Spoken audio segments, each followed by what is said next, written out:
Welcome to our Bible study today from John, the 14th chapter. Jesus says twice to his apostles, quote, "Do not let your heart be troubled." Jesus first tells them not to worry because he will go to heaven to prepare a place for them, and then he will return to take them home.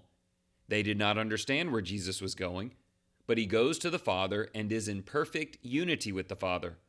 Jesus explains that his disciples must honor him by keeping his commandments. All who love Jesus must obey him.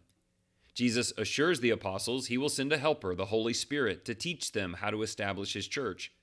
A second time, he tells them not to be troubled because the Spirit's presence will help them live with peace so that they can accomplish his work without fear. This is a unique conversation between the Lord Jesus and the apostles. Let's see what we can glean from listening in. This chapter takes place during the Passover meal Jesus engages in with his apostles.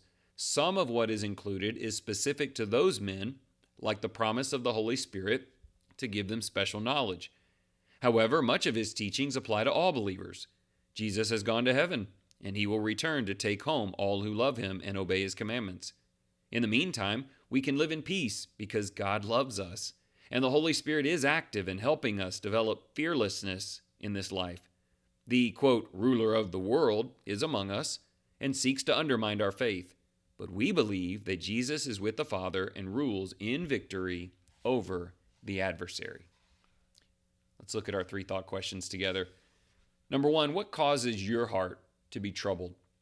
And what do you know about the Father, Son, and Spirit that restores your peace?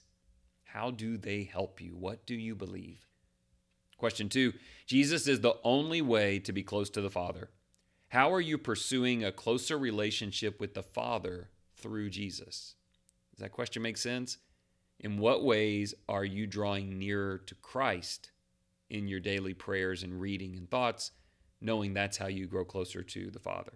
Question three, the Holy Spirit helped the apostles in incredible ways. How does the Holy Spirit help you in your walk and in your work for Christ? Again, we know the supernatural indwelling, the baptism of the Spirit they had. It's different for us, but the Spirit is still here and with us and in us. How is he a help to you? Let's pray. Wonderful Father, we call upon you to help us develop peace deep within our hearts. Do not let your heart be troubled, is what you've instructed us. We hear the words of Jesus and seek to live this joy and assurance deep within us. Will you please help us to find this strength? We know the strength is in the resurrected and ruling Christ, and we know the Holy Spirit's help is readily available in the Scripture. Please help us to remember to fill our lives with prayer and Bible study. We love and obey you, and we know that you love and protect us. What God does for us is greater than what we do for him, but we act out of gratitude. I pray your heart is filled with that today, and you get opportunities to show it. Thank you for your attention.